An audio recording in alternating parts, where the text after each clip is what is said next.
Monsieur Momar Diong, journaliste titulaire d'une maîtrise en lettres modernes, est nommé directeur de l'agence de presse sénégalaise en remplacement de monsieur Thierno Amadou Sy. Cheikhouna Bey, enseignant-chercheur,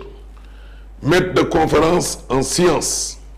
de l'information et de la communication, est nommé président du conseil d'administration de la RTS. Au titre du ministère de la Santé, M. Séga Gueye, titulaire d'un doctorat en sociologie, est nommé directeur général de l'agence sénégalaise de la couverture maladie universelle en remplacement de M. Cheikh Tako Diop. Au titre du ministère de la Justice, M. Mbossé Sow, greffier, est nommé PCA de l'Office national de recouvrement des avoirs criminels, ONRAC. Au titre du ministère de l'Intérieur et de la Sécurité publique, M. Abdou Salam Kanté, conducteur de travaux, retraité des armées, est nommé président du conseil de surveillance de l'agence d'assistance à la sécurité de proximité, ASP, en remplacement de Hamidou Mbaw. M. Cheikh Niang, magistrat, est nommé secrétaire général du ministère de l'Intérieur et de la Sécurité publique en remplacement de M. Alioune Aïdara Niang, admis à faire valoir ses droits à une pension de retraite. Au titre du ministère de l'Environnement et de la Transition écologique, M. Sadibou Djiba, président, professeur d'enseignement secondaire en sciences naturelles, est nommé président du conseil d'administration de l'Agence nationale de la reforestation et de la Grande Muraille Verte. Au titre du ministère de la Pêche et des infrastructures maritimes et portuaires, Madame Sokhna Benga, administrateur des affaires maritimes, est nommée présidente du conseil de surveillance de l'Agence nationale des affaires maritimes, ANAM, au ministère des Pêches, des infrastructures maritimes et portuaire en remplacement de M. Ibrahima Kamara. waaw foofu moom njuumte la te état bi dellusiwaat na ci mooy diggante kii Bekay Diop voilà ak voilà M. Bekay Diop, titulaire d'un MBA en management, est nommé directeur général de l'Agence nationale des affaires maritimes, ANAM, au ministère des Pêches, des infrastructures maritimes et portuaires en remplacement de M. Massamba Achille Edouard Guèye. waaw foofu lañ jumte bi nekk digganteem ak madame Mbëggee Gaye ñi nga xam ne moom tam nee nañ même poste la voilà dinañ ci indi jubbanti léegi. monsieur Aliou Ba, économiste des ressources naturelles, expert en pêche et aquaculture, est nommé président du conseil de surveillance de l'Agence nationale de l'aquaculture au ministère des Pêches, des infrastructures maritimes et portuaires en remplacement de monsieur Kille Sakho. Au titre du ministère des Finances et du Budget, M. Idrissa Samb, inspecteur principal des impôts, est nommé administrateur du fonds de garantie automobile. Le ministre de la formation professionnelle, porte-parole du gouvernement, Amadou Moustapha Diek Sarré. D'accord. jaajëf très rapidement honorable mu mel ni nomination yi bi ci gën a fes bokk na ci bu monsieur Dianté ak bu Momar Diong, journaliste. ak Mamadou Omar Ndiaye le doyen. oui borom le témoin. waaw xam nga man day kàddu démb yi lañ bëgg rek. mu nekkaat kàddu tey. dëgg la léegi-léegi nag nga jël ñoo xam ni duñu ay politique. mettre les hommes qu'il faut à la place qu'il faut. c'est le cas du général Birame Diop. c'est le cas du général Jean-Baptiste Tine. c'est le cas du ministre de la justice mooy Ousmane Diagne.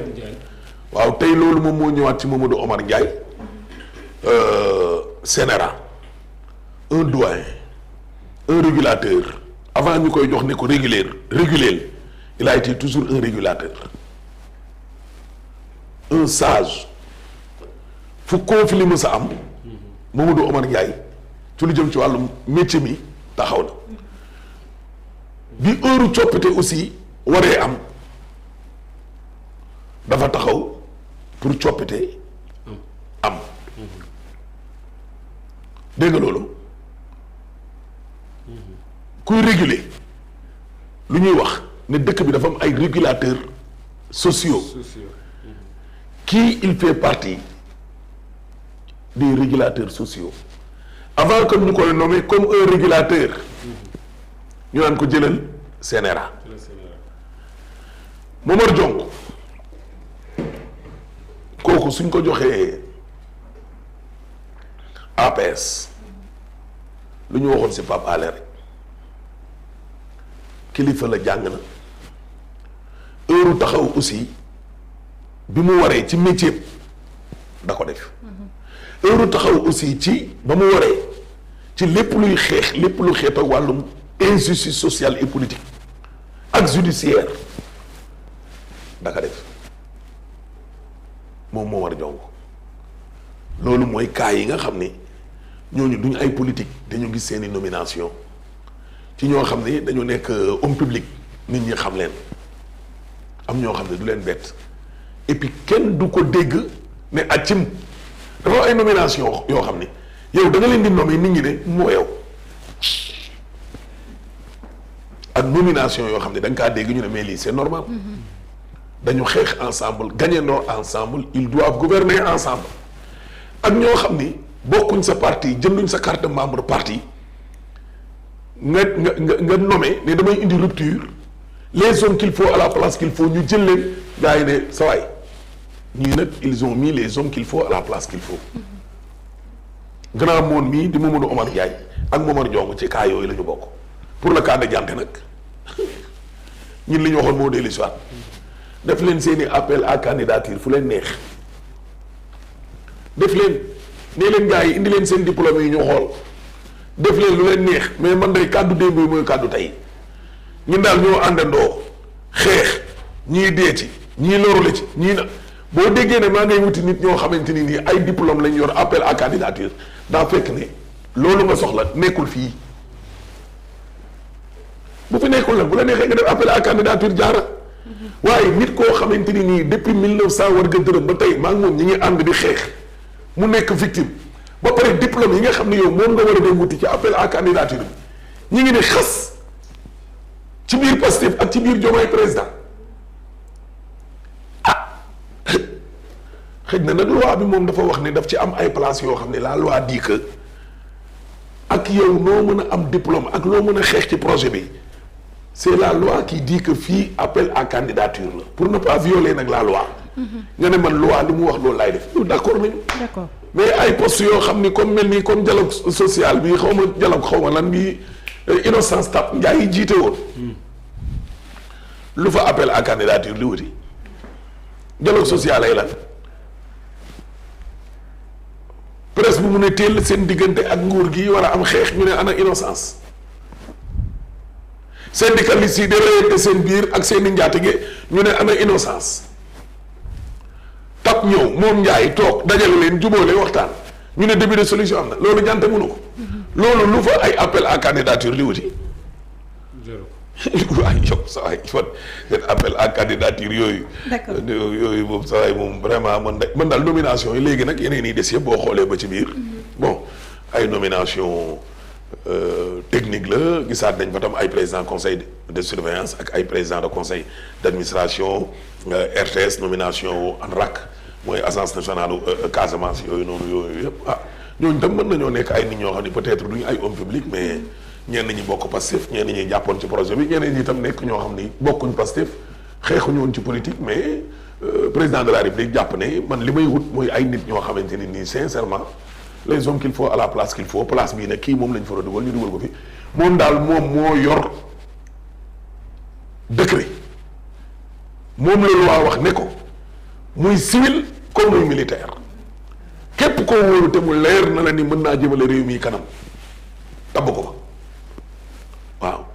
balaa gën a neex nag mu nekk ñoo xamante ni kat yéen ñaar ña yéen a àndoon nag ca jamonoy kaani ga mu saf nit lool waaye jël fi koo xamante ni nii moom daa féete woon boor bee heureusement sax Diomaye defagul loolu de xanaa ñu nekk ak Diomaye kay ñu dégg ñu naan ci ministère yi ñi ngi cof ci ñee di leen am foo leen teg ak parce que xaw ma Samba Kourou Ndiaye ginaar ki nenam te ñee ñoom ñu ngi toog ne pat ñoom képp kuñ fi ñoo si bee de ak ñu mën a moom waa léegi ñu ngi suivre. te nag loolu du leen rëcc nag. kenn mënu leen cee blâmer wala nga xas leen. c'est vrai dafa métti. Ahmed Aïdara boo xamante ni nii ci jamonoy xeex bi laa lay wax nii sa waay fii la toog di yekk Ousmane lu mel ni xeme. 2021 ba léegi di ko chargé toog ci plateau yi Ahmed Aïdara saa yi bu ubbee gémmiñam gi c'est pour détruire Ousmane waaw mais sa waay ñu xëy benn jour gaayam parce que diw mi waayam la mu woo ko ndaaka ne ko gaayam sa waay bu la fa indien yi fekkee nga xam te yu ndaw yee gën a bon ñooñu seen xeexadul jeex bu dee kilifa yi sax ay ñoom Moussa Sere gi ñooñu noonu ay ñoom Bala Moussa Fofana ñooñu dañuy toog tontu techniquement wane cadre léegi waaye lu ndaw li ci suuf. ñoo gën a weex. d'accord foofu la ñuy daal di jaaree toj lu ñeel communiqué bu conseil des ministres bi daal di jàll ci beneen point waxtaane lu jëm ci wàllu sport laata ñu dem ci politique ñu daal di waxtaane Aliou Cissé mi nga xamante ni jamono ci ñu toll nii ginnaaw ba mu daa defee 9 ans nekk sélectionneur jamono ji ñu toll nii yéen a ko fi def ma wax d'accord jamono ji ñu toll nii nag moom mi lay di Aliou Cissé daal dinañu koy dàq mu nekk mbir mi nga xamante ni jur na polémique ginnaaw bi nga xamante ni gisoon nañu yenn ci ay réaction bu sénégalais ñuy xam ne ni daal voilà mbir mi doxatul équipe bi doxatul nañ doon sàkku sax ñu daal di ko fii jëlee lu ñu mel nag daal dinañu koy amal gis nañ ministre bi ñu dénk wàllum tàggat yaram indi na ci ay leeral mais ñenn ñi dafa jàpp ni kaddu yi nga xamante ni yëkkati na ko dafa daal di xaw a oyof lool am na ñi nga xamante ni sax dem nañ ba ne rafetlu wuñu dàq bu brusque bi nga xamante ni dàq nañu ko Aliou Cissé professeur